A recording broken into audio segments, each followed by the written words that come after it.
गोरिया खोली दो या चरवा लागे घाम ललन मारो मैं दूध के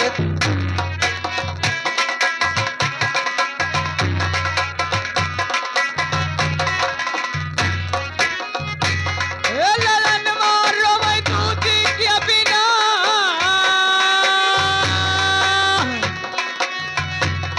गोरी लवारो मैं दूध के बिना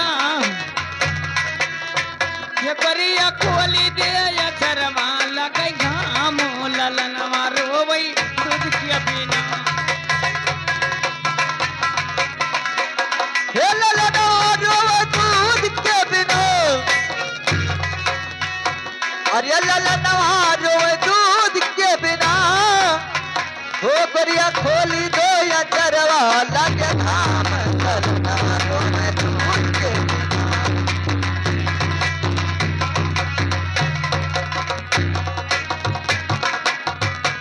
गोरिया खोली दो या चरवा लागे घाम ललन मारो मैं दूध के बिना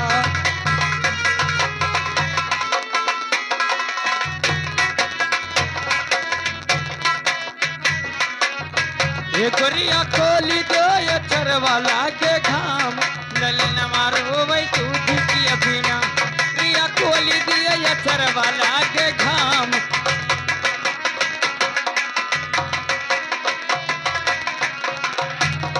तो केही जगावे ताल तलैया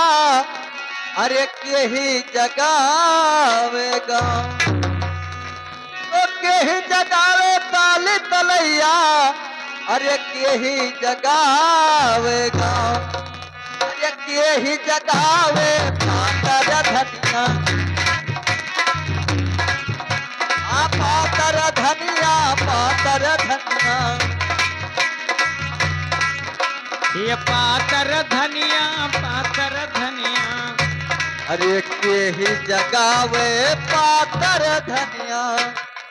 अरे राम धई कई बदानवा पे हाथ ललन मारो मैं दूध के बिना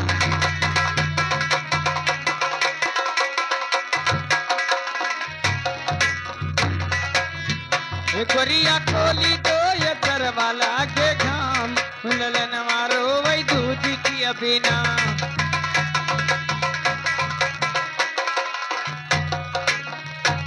हाँ ललन मारो मैं दूध के बिना अरे होरी लवारो मैं दूध के बिना हो गोरिया खोली दो या चरवा लगे धाम ललन मारो मैं दूध के बिना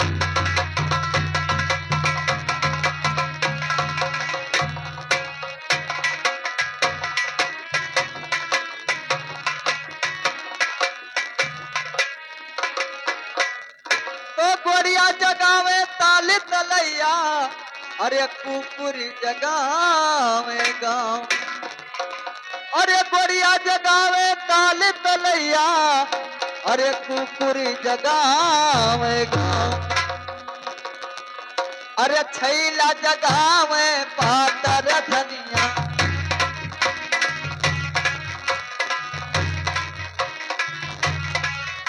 अरे ढोलिया जगावे पातर धनिया हाँ पातर धनिया पातर धनिया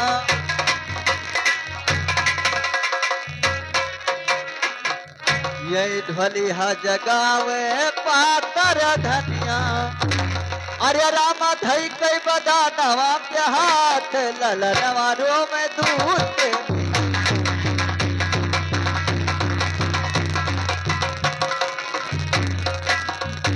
ये ललन मारो मैं दूध की बिना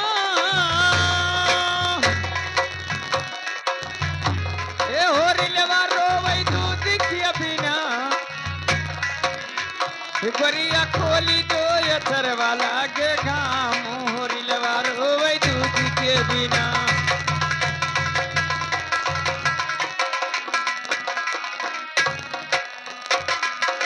वार ढोलिया वा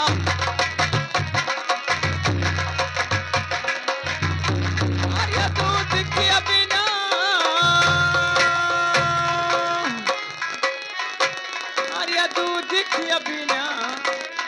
ये गोरिया खोली दिया या चरवाला के घाम हो रे। Hello hello. और ये आगे तिलक राम दीवाना, तिलक राम दीवाना और ननके यादव मस्ताना, दोनों जने ने मिलकर के दिया है 10-10 आना। हमारी पार्टी धन्यवाद देती है। हेलो है डली, हाँ हेलो।